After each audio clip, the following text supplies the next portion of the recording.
Welcome to Hello Grow. The #1 growth podcast in the world. I'm Cortland Brady. I'm Carlos Souza. And today we have one of the giants in my life, Bryan Irving, with us. Thanks for being on the show, Bryan. There's not too many giants in your life, Court. It's awesome to have you. Thanks for making the time. Super excited to get to dive into Bryan and hear his path, his journey. And I think it'll be an inspiring journey to those people that want to get into entrepreneurship but don't quite know how to make the jump, especially if it's at a time in their life where they already have 6 kids, which most people never actually get to 6 kids, but you did when you made the jump. So excited to hear that story. Quick introduction of Bryan. From Utah, went to the University of Utah, and then ended up getting your master's in accounting from the U. After which you went to KPMG to work in audit, and it was the Big 8 when you were there. Does anybody know who KPMG is? We know who because they're still part of the Big 4, so we're still good on KPMG. I know, but if you're not an accounting geek, you don't know who those guys are, do you? Yeah. I mean, they're big, but when we take our companies public, we'll need them to help out to audit our financials. They have big buildings everywhere. So.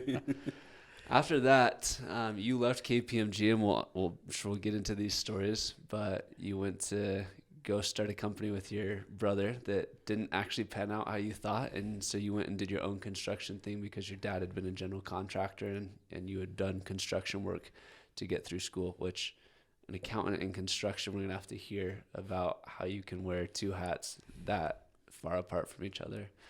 After that, you went on to be a financial planner and advisor, and then got into the stock market and became a stockbroker right before 2008 and 2009. And then that hit and launched you back into the construction space, where you did, sounds like just all sorts of jobs, anything that anyone needed to support your family, and then took this massive leap, got a loan, and started a company that is TILERAM, which does dust-free tile removal and demolition. And that company is now massive. You guys are in 2 states with 55 employees, and you have a beautiful Bronco, beautiful, I think you have a truck too that I've seen that is gorgeous. You have a beautiful wife, 6 beautiful children, and you're living the high life. Life's easy. You have no problems in your life now that you've made it this far. No problems whatsoever. So I want to start off with, what gave you the courage to, you have 6 kids, you have this family you have to support, and what gave you the courage to go and get a loan and start a company? Can you walk us through that process? Yeah, so, I can rewind a few years back. Growing up, my dad was self-employed, and it was kind of one of those things where he was slugging it out all the time, and it was feast or famine, and, you had some good times and some rough times, and I was kind of right there through it in the 70s when all the crazy oil embargo and all the cost of fuel and everything went nuts. In the early 80s, the inflation was crazy. We had super high interest rates and things were just going on all the time. And it seems like all growing up, I was always kind of looking for ways to make a little extra money or help someone out that needed the help. And it was one of those things where as a young child, it was almost built in that I wanted to do my own thing. And then you go through school, and school teaches you to work for other people. You go to college, and, they really focus on, here's the way, and this is how you're going to make money, and you're going to go do that.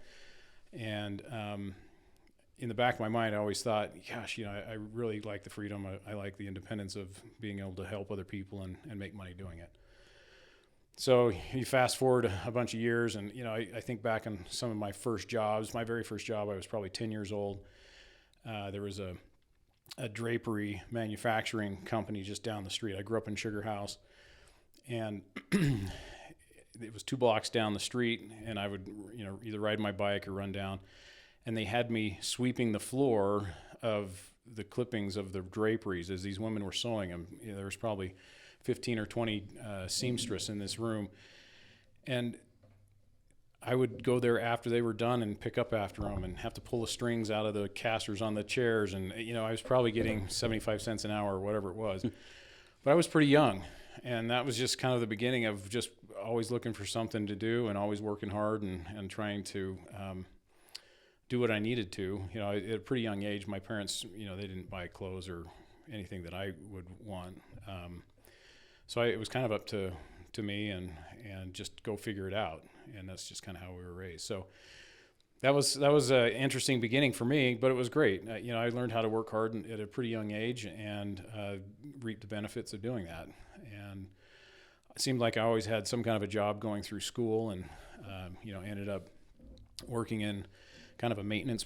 My dad, oh my gosh, we would do some of the craziest things, and I don't know how deep you want to get into that, but he was having us drive truck and weld and do all these things at a really young age. How old were you? So my very first recollection of driving a truck was not necessarily under power of the truck. My dad had a truck that was broken, and he needed to get it back to the yard. So again, I was probably 11, 12 years old, and he hooked a chain onto the front of it and then hooked it onto another truck. And he said, okay, stay behind me, use your brakes if you have to, but you got to steer this truck and follow me, with a chain hooked on it. So that's the kind of, I mean, he was just that kind of guy. It was nuts. It was absolutely nuts, the childhood that I had. I mean, we were welding at a really young age, and then a buddy and I, one day my dad decided he was going to clean up this equipment yard, and he had a bunch of old cars. And my friend was 15, I was 14. He's going, okay, so here's the plan. We're going to flip these cars up on their side, and we're going to cut all the carriage bolts loose, and then we're going to hook 2 tractors on, and we're going to strip the top of the car from the frame and recycle them separately. Oh my goodness. Can you imagine how much fun we had?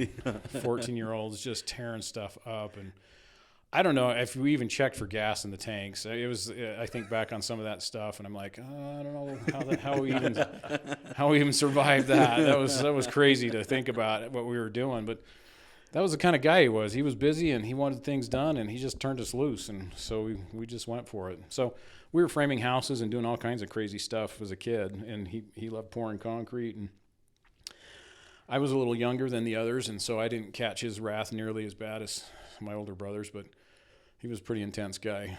And you fast forward to 2013, 2014, where you are in this setting where it's like, I got to figure it out. It's not, you use that phrase, figure it out, which is the entrepreneur's mantra. Just figure it out, right? And so what tipped you over that edge to say, you know what, we're going to do this and we're going to take the risk and jump? Yeah, so I mean, we went through and got the education and was working at KPMG, and then ended up, my brother's situation changed. I was going to go work for him, but that didn't work out. And so got thrown into construction pretty hardcore. And then through the 90s, we did that. The .com thing happened. Things slowed down. I thought, well, I'm going to go back and do financial planning like you mentioned. And so I did that for a few years, and my timing was horrible. You don't become a stockbroker in the worst financial crisis ever in 2008 and 9. So then we jumped back in, construction hardcore, just doing anything and everything to survive. And I was using a tile setter, good guy. He said to me, hey, I've got kind of an inside track to the University Mall. They need to have all the common area tile torn out, which was about 100,000 square feet, which is a lot of tile. It had to be done at night. It had to be dust-free. We couldn't make a mess, and had to be walkable in the morning. And he said, my guys can't put it in and tear it out. We need somebody to tear it out for us. And so I said, give me a minute, and jumped on the internet and kind of looked around, found some things we thought might work. I was actually on a remodeling project with a good friend in the neighborhood, and said, hey, John, you know, I know this sounds a little weird, but you have some money I can borrow? And told him what it was for, and he said, sure. So we borrowed $33,000 and brought the equipment in, and then the mall hesitated. So after we bought the equipment. Oh, so at that point, I reached out to a designer friend and said, hey, you know, Tammy, have you got any clients that are interested in tearing out their flooring, their tile? And in Utah, it's pretty crazy how most of the tile's installed. It's on usually a wood subfloor. The main floors usually have the kitchen and that kind of thing. So with that wood subfloor, they put a backer and then the tile on top of that. So there's some nuances to tear that out without hurting that subfloor. And she said, sure. I'll never forget Rhonda. She was our very first customer. But there were some things you had to figure out, and we were like deep in it, figuring it out as we're going. And we're like, yeah, Rhonda, we're going to take care of this. It's going to be dust free, and it's going to be great. So kind of on the fly, we're developing some tools and figuring it out, and it turned out awesome for Rhonda. So then I knew that we had the potential with the commercial stuff, which was on concrete, and then the residential is typically on wood floors. And then from there, it turned out awesome for Rhonda. I was so happy for her, and it was about 1,200 square feet of tile, and it was just 3 guys for 2 days, and it was amazing. It was great. It turned out. So then from there, the mall came around, and they said, yeah, let's run. And so the mall kicked off. And about 4 months into the mall, I noticed that Sandy Southtown Mall, which is close by here, they had sold, and they had an investor group, and they had the name of the investment group and who they were, and a big splash on the news. And so I jumped on the internet and found out who they were, and I emailed the entire executive team because I didn't know who was making the decisions. And I said, hey, we're down in Orem, Utah, south of your new mall, tearing out tile, and if you guys are going to do the same thing, we'd be happy to help you, and love to hear from you. And I didn't think anything of it. I thought, well, okay, maybe. And then I just went on, and about 2 months later, a Chicago contractor called, and they were awesome. But you can kind of tell they're from Chicago, and they're pretty no messing around kind of guys. And so they brought us in, and they talked to us about it, and we worked out a contract with them, and then they turned us loose. And the thin set, which is kind of the glue for tile, it hardens up like rock to hold the tile to whatever surface it is. The mix that they used at the Sandy Southtown Mall was inconsistent, so some of it was stuck really hard. So we get in there and we're just doing our thing, and all of a sudden we run into this stuff that's not coming out, and it's not being very easy to come out, and so we have to kind of pivot and rethink and figure out another way. And we got it figured out, and had a lot of great guys working for us to make that work. And it was all night work. It was tough. It was slogging away. How many square feet was that? So the Southtown Mall was about 150,000 square feet. So you just decided to try out a small one while yeah, you're getting your feet wet. It's all about the confidence, right? Yeah, we can do that. Love it. Yeah. So I think that's one of the mistakes that entrepreneurs make, is they think we have to have all these I's dotted and T's crossed, and then we're going to start doing the business development side. We're going to start selling it and try to get the contract, instead of the opposite side of figure it out. We're going to get the contract and then be confident that we're going to figure it out and do the late nights. It's going to take 3, 4, 5 o'clock in the morning, and we'll still be grinding, but that's how you create something new. Yeah. Well, and so from that space, then it started out TILERAM as mostly flooring. But now we're into all demolition. We don't like the structural unless an engineer has told us exactly what we can take out. But we'll go into all kinds of commercial spaces. We're hardcore cutting floors and tearing stuff out, as well as residential. A lot of nice homes. A lot of homes are just do-it-yourselfers, people that want to just spruce up the space they have, and we'll come in and take it out, and it leaves them a clean slate to work with, and they love it because it's the nastiest part of what they have to deal with. So connect the dots for me looking backwards. You can see how you're in construction now because you had that experience growing up, being raised by the dad you were raised by, and your experience. Tell me how you, looking back, there are all these things that happen to the present where you have this massive company in multiple states. What things in your past have served you from when you started TILERAM to getting it to the level that it is now? The process that I've gone through, and it seems a little weird, but every step that I've taken along the way, it seems like they're unrelated. But as I look back on it, everything has some connection. Even down to, for a while we were doing flood restoration. We use some of the flood restoration equipment in what we do today to make it dust free. So I wouldn't have known about that equipment had I not been willing to just go find something, go do whatever you've got to do to make it work. And that was a rough time. I mean, that period of time after, I didn't go bankrupt, I had to negotiate hard with everybody, but it was a rough time. That 2008, 9, 10, 11, that was a very tenuous spot in life. And a lot of friends had to declare bankruptcy or whatever, but, we were able to fight through it. And I think a lot of it has to do with just being willing to dig in and try new things and work hard. it's just been an amazing journey to see that. Where did that mentality come from? Have you always been a hard worker, and do you enjoy working, or you do it begrudgingly? Oh no, I love it. You love working. Everyone that we've had in this seat has been highly workaholic. successful.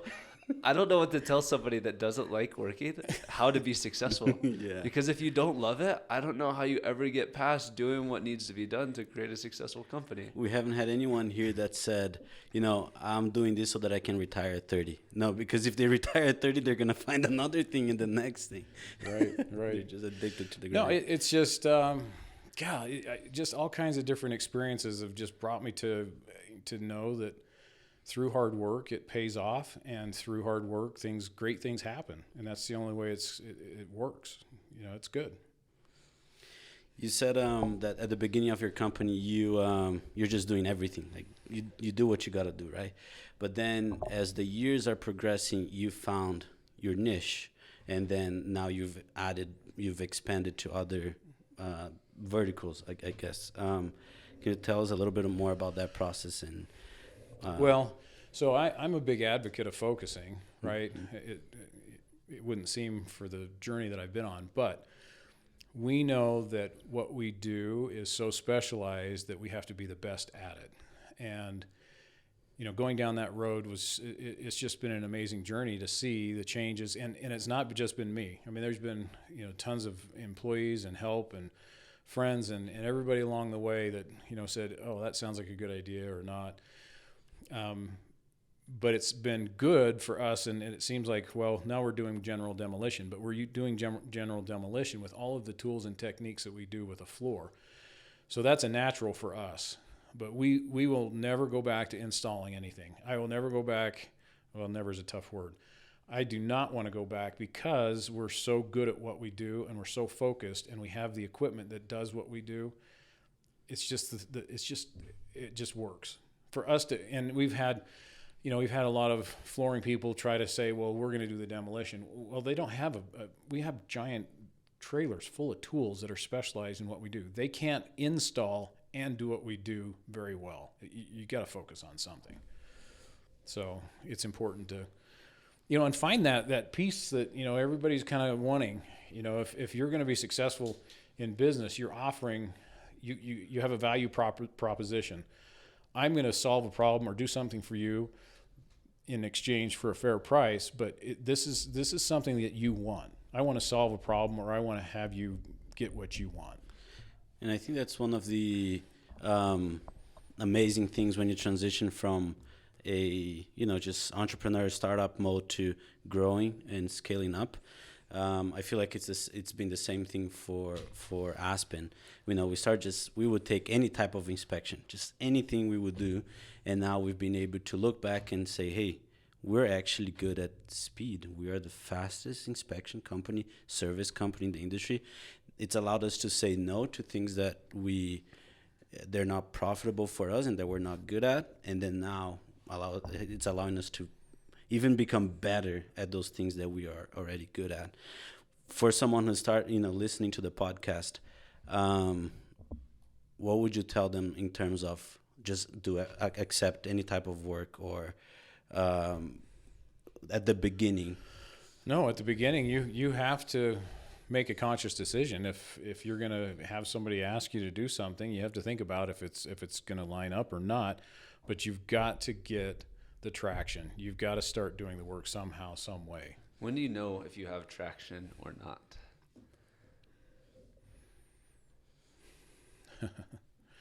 So for us, it's our schedule. Are we busier than a couple 3 weeks out? And that's a good thing. So there's a little bit of a balance for us. We don't want to be so busy that we can't get to the people who want us, but we don't want to have big gaps in our schedule. So there's a little bit of a dance that goes on there. And the traction part of it, for me, one of the things, and I'm still working on this, one of the things that I hate the most is when I run into somebody and we talk about what we do and they say, I wish I would have known about you. That's a big failure on our part in some form, because if they would have known about us, they would have used us. But we're also pushing the envelope. we're the first company to do the dust-free demolition. I think in Utah, and definitely in Utah and maybe nationwide, because nobody thought about that. Nobody thinks that that's even possible. But we've got over 500 5-star reviews, among all companies where people are raving about what we're doing. So I know that part of the traction is working. The word is getting out. Now we just need to keep informing and keep letting people know what we do. How big do you want this to get? Well, I mean, we're getting very close to having our systems to the point where we can franchise. Love it. So that's the model moving forward. Yeah, for sure. Heck yeah. Wow. You went from you almost organized an unorganized industry, right? That I'm looking at your website, you're putting systems in place. That's just very different from the usual contractor, right? The usual demolition or contractor work. Oh, for sure. If we could do for the other trades what we're doing right now, they would benefit a lot. And one of our mottos is to revolutionize the remodeling process, because it's almost like customer abuse or homeowner abuse. So we go in and we do this spotless. You can almost eat off the floor. Everybody raves about it and loves it. And then the next guy shows up, the next subcontractor, and he makes a giant mess. So everybody's like, oh, wow, I wish I had somebody like you doing... And that's the messiest part, right? The demolition's Yes, got to be the messiest part. It is. But the mindset for a lot of the workers, the people doing the work, is that they're just going to make a mess and someone else is going to take care of it, or it doesn't matter, or whatever the case may be. And so we're training our general contractors to say, hey, you don't have to, they can clean up after themselves. There's a better way. Or some of them have said, okay, we're just going to have you come back in after they're done and do another cleanup. So we do that a lot. That's incredible. I read this on your LinkedIn, and I want to ask more about that as it relates to your business. There's a couple of paragraphs there that you say, I'm passionate about, I'm paraphrasing, but everything that you do is thinking about your customers, and you're passionate about wowing and satisfying your customers. How has that helped you get to where you are as a company today? No, it's critical. I mean, that's one of the things. So I mentioned this. So you go through college, you go through school, you go to college, and the expectation in college is you're going to work for someone else. Well, that's fine, but if you don't have what you're going to deliver to your employer, the value that they expect times 5 or 10 that you're getting paid, then it doesn't work. So there's a disconnect. All of a sudden this golden ticket through education or through university or whatever it is, there's a disconnect that says, okay, I'm here now, pay me, rather than the mindset of what can I do to provide the value to earn what I want. So it's all about delivering value, whether it's to somebody you're working for or to the customer that you're wanting to do work for. If you deliver the value and you treat them fairly and you're honest about what you're doing, then they come back every time. They love it. They want to know, especially in construction, that you're going to do it on time, you're going to stay within budget, you're going to do what you say you're going to do, and you're going to follow through with it. So many people, and I think, you talk about Mike Rowe and dirty jobs and, his kind of thing that he's got going on. There are tons of blue-collar jobs that are out there that you can make a lot of money at if you just do the right thing. I'm curious about the business structure. Right now, that you feel like the continued path to success is franchising. 10 years ago, you had one location. 10 years ago, it was just you. How did you grow to get to the point where you said, now we've proved this out, and I'm confident that the next step is to give this playbook to the franchisee? It's just one customer at a time. I mean, it's just one job at a time, one happy customer at a time, getting the word of mouth, continuing to advertise. There's no magic bullet. I mean, we're not in tech.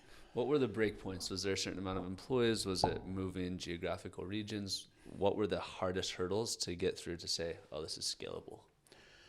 I think it's a little bit of a mix. And for me, one of the biggest things that I had to get over myself was, the idea of having employees scares a lot of people. I mean, I can do anything, right? But I can't do everything. And I shouldn't do everything. And that was one of the things that as I started to bring in help and started to, treat employees well and have them respond, and because we pay our guys a lot of money to do what we do, and I'm happy to do it because then they deliver a product to our customers that the customers are really happy about. So it's just one of those things where you just go, wow, we just got to do the right thing. And in that scalability, I realize that if you get the right people in place, then it makes a big difference. And so if someone wants to, open a TILERAM in California or whatever else, we can help them with the systems, but a big part of that is getting the right people in place to help them move it along. And ideally, they would be a contractor already in that space, some kind of construction that already has the interest and the know-how. What defines the right person and the wrong person for you? I'm guessing you've fired employees from time to time, and there's been others that have left that you thought, man, I wish we could have held on to them. Well, I mean, the alignment is important, and it's hard work. There's some people that have not worked as hard as we expect, and pretty quickly, if they don't want to work or they don't get it, the crews will kind of weed them out. They will say, hey, here's some things you can improve on, and if not, then they're done. One thing I've noticed of you, Bryan, and we've known each other for about a year now, is you told me a story once where I think we came in and we sat down at a table together, and maybe it wasn't even a story. I think somebody asked you, like, dude, how you doing? You're like, oh, my back hurts. Like, why is your back hurting? You go, oh, I've been shoveling concrete for the last week. You're smiling because you know what story I'm talking about. But you've created this culture that your work ethic has been able to flow through the entire organization because of the example of their leader. And I think that's what's missing oftentimes. And some of these companies, when the value proposition of the company is we are hard workers, that has to be shown by the leader. And if it's not, like, it can never be faked. It can never be perpetuated throughout the organization if the leader is not genuinely that way. And that's something I've seen about you in our short time getting to know each other. Yeah, thank you. You've been an employee and you've been an employer. I'm curious about the difference in each as far as freedom, stress level, fulfillment. Which one do you prefer? Definitely being self-employed and controlling my destiny is a far better position to be in. But again, we've got employees that we couldn't do it without. So it's important, no matter what perspective or spectrum you're on, to do your best and to just, if you want to become an owner one day, there's a pathway to do that. And some people are happy to not worry about the stress, not worry about the problems that come from trying to create something, trying to come up with payroll, trying to do the things that you need to make it work. So, I don't want to put everybody in the same box and say, well, you have to be an entrepreneur to have a happy life. That's not true. Whatever you're doing, provide value, give the value, and it'll come back. What's been we talk about these moments, we call them fetal position in the shower moments. Those times, and there's been like 3 of them for me in the last 7 years, where I was just curled up, laying on the floor in my shower, just letting the water hit me, because it was like so hard, so brutal, and it's the times that people don't see. Would you mind sharing 1 or 2 of those? Let's see. It was probably that transition 2011 when I was having to really struggle hard to not go bankrupt. I had invested a lot of money in the companies that, as a stockbroker, I didn't lose hardly any. Don't remember if I lost any money for anybody else, but definitely for me and our family. And that was one of those transitions where I had to put the tool belt back on. I didn't have anybody to help me. And it was, just connections, and just started working for other people at $35 to $50 an hour. That was it. I had to go do it. And I'm not one to, get too sad about it. As long as I stay busy and as long as I'm active, I don't get too wrapped up in that part of it. I just keep, to push forward, to have the faith it's going to work out, and to just push forward is a big deal. But that was tough. That was really tough. My wife was concerned. She's, a bunch of little kids, doing our best to keep it going. So that's the last thing I wanted to do, was declare bankruptcy. Close, but we made it. You're the goat, dude. I love the idea of just grittiness, just pushing forward, because there's no other, like, the alternative is just to sit there, or to let your ego win and say, I'm not going to take a step backwards.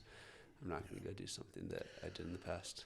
Well, and shout out to my wife. I mean, she's a trooper. She's been through it all with me, and still hung in there, and it's good. She's awesome. Tell me a little bit about the tribe. So you have your wife, but friends and family, you mentioned a couple of them have been impactful along the way. What role does the people that you're surrounded by play in your success?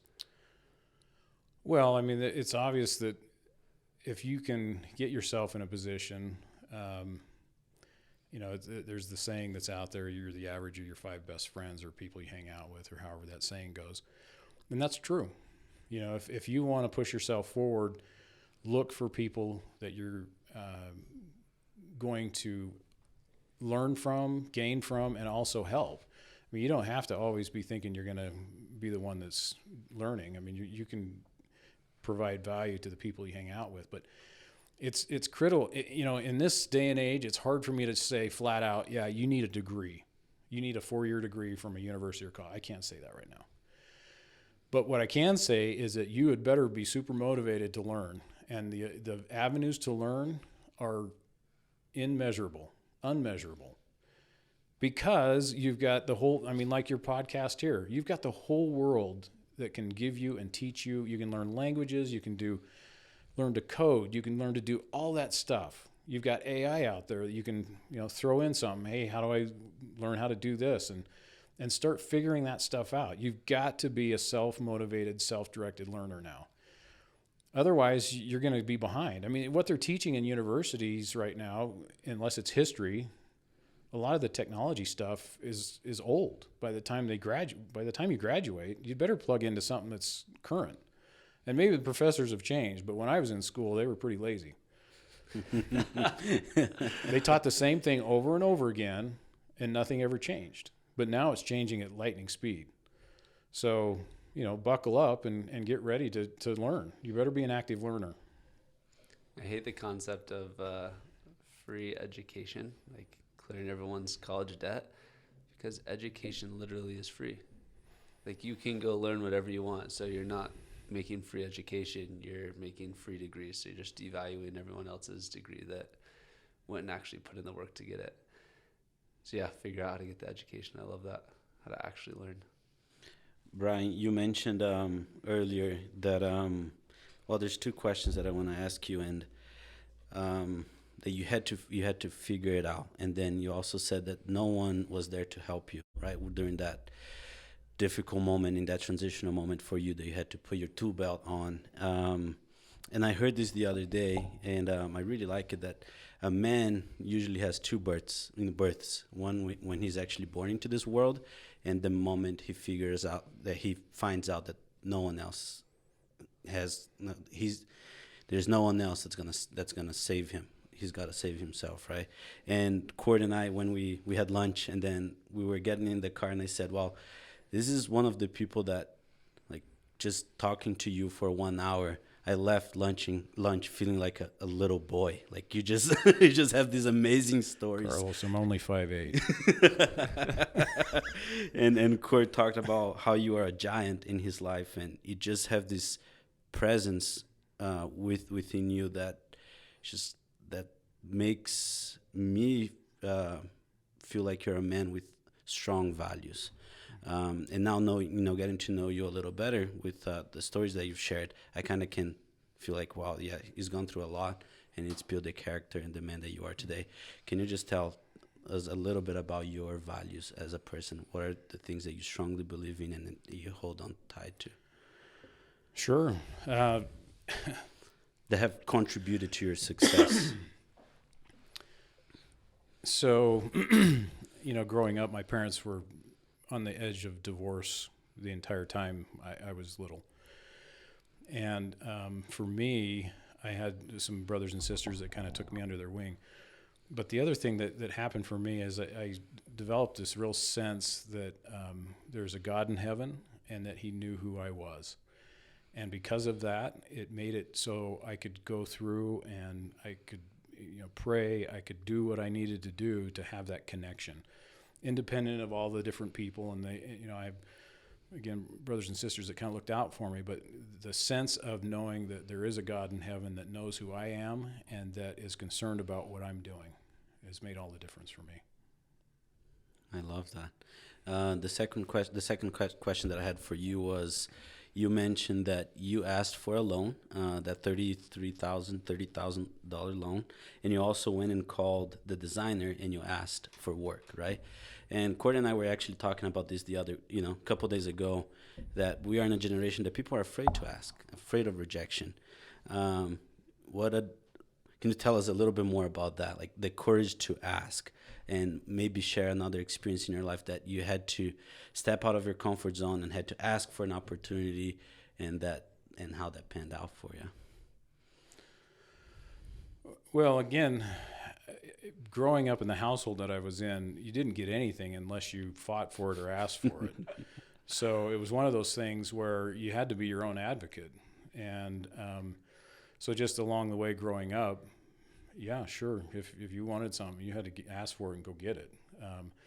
But this idea, people think that you need to be tall, you need to be good looking, you need to have all these advantages in life to be successful. And I look around and there's some people who don't have any of those kinds of features, but they work hard, they expand their mind, they're smart, and they just go do things that other people may not be willing to do, and they're successful at life. It's awesome to think that, okay, maybe I'm not as advantaged because I'm short, or I don't this or that, or whatever it is. None of that matters if you have the desire and the drive to go ask and go get it. People, I don't know if there's people in my life where you go, wow, that person's not necessarily attractive, but because of their personality and how they approach life, they're attractive. It's one of those crazy dynamics so I think maybe, with this whole thing about asking, being confident is huge, huge. And you can have an amazing life with just the confidence that you can share and just go get it done. What's the difference between confidence and cockiness? Oh, wow. So that touched a nerve. See, there's a story here. Yeah. No, there's a lot of people, and maybe you've seen them, where the cockiness is a smoke screen. It's a cover for lack of education, lack of knowledge, lack of character. The cockiness thing is a real problem when it becomes a cover, a smoke screen.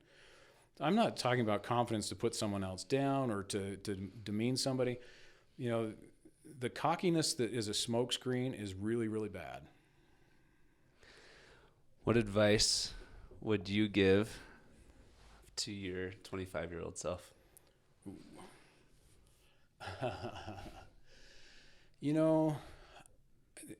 My 14-year-old son asked me some similar question a couple 3 weeks ago. He said, "What would you do if, looking back at my age, what would you do differently?" I made a lot of money as a kid, and I didn't save it. I didn't know how to invest it. So I think back on those years, and I probably, even though at 25 I was deep into school, that was my best investment. That was fine. Those are great things.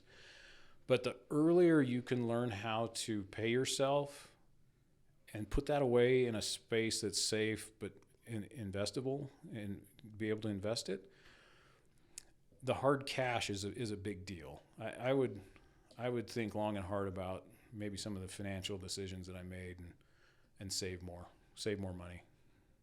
Look for ways to, it seems like now everybody eats out a lot. Everybody has, their thing that they're hooked on. But maybe giving up some of that and putting it aside so that you have money to invest, so you don't have to borrow the $30,000. You can jump on an opportunity and have that cash available. It's kind of a big deal. Bryan, is there anything we asked, and Carlos, if you have any more questions, is there anything that we didn't ask that you wish we would have, or last thoughts you wanted to share? No, I just want to encourage everybody to go for it. Just find something you're passionate about, find something that you can provide value to someone else, and go for it. It's so fun. It's so fun to deliver something that somebody doesn't think is possible. And if you read our reviews, it is like, oh my gosh, how did these guys come in and do this? It's spotless. We love the communication. We love all the things about what we're doing. That is when it's really fun. Deliver more than what somebody expects. Love it. I absolutely love that. And when I read that in your bio, in your LinkedIn, that you have this customer-led approach, I was like, yeah, that's incredible. I do ask this question almost from all of our guests. You're involved in a lot of things, right? I was amazed at those stories that you're sharing during lunch, that you're a part of a rescue team. What are the things that keep you going? What's your why? And we've had people here that have said a private jet, that I want to buy a private jet. Oh. And my why is that I want, there's no right answer. What's your why? My why is, I'm going to turn 59 this year. So it's a weird transition to think, because now you're looking at people's lives and, how many more days do I have? I sit down every night and I kind of map out what I did for the day and if it fits some of the goals that I've set and all that kind of stuff. At the beginning of that book, every year I write down how many days I have left till I'm 90. Yours is a lot more than mine. So is yours. And that realization is, it's not about me. It's about my family. It's about my children. It's about, current and future grandchildren. It's about the legacy. And I just love the guys that work for us. It's amazing to see how their lives are good. We've helped them along the way in various different ways. But that's fun. That's a great motivator for me to see the guys that work for us have lives that are different and better than what they thought they were going to have. So it's awesome. That's I don't know. Am I going to retire? I don't know if I'll retire. You'll die if you do. I know. It's fun. I just love it. And we pay our guys well. Any company out there, and it kind of pisses me off in construction, because they use people and they don't give them fair pay for the work that's going on. And it goes both ways. Sometimes the guys are dogging the owner and they just kind of steal from them. But it doesn't have to be that way. Guys that work blue collar jobs, they deserve what they can get. And it's awesome to pay them well and to have them feel successful. I love that. Bryan, thanks for being on, brother. Okay. Yeah, good luck to you guys. It's awesome. Thank you for being here. Yeah. Appreciate it. You're welcome. You've been watching Hello Grow, the world's #1 growth podcast. I'm Cortland Brady. I'm Carlos Souza. If you've watched this video so far, it means that you like the content that we're putting out and the people we're interviewing. We're putting together a community of business leaders, entrepreneurs, and sales leaders. You liking, subscribing, and sharing this content helps us reach those that are going on that journey. If you want to be a part of this community, please subscribe, smash that like button, and turn on those notifications.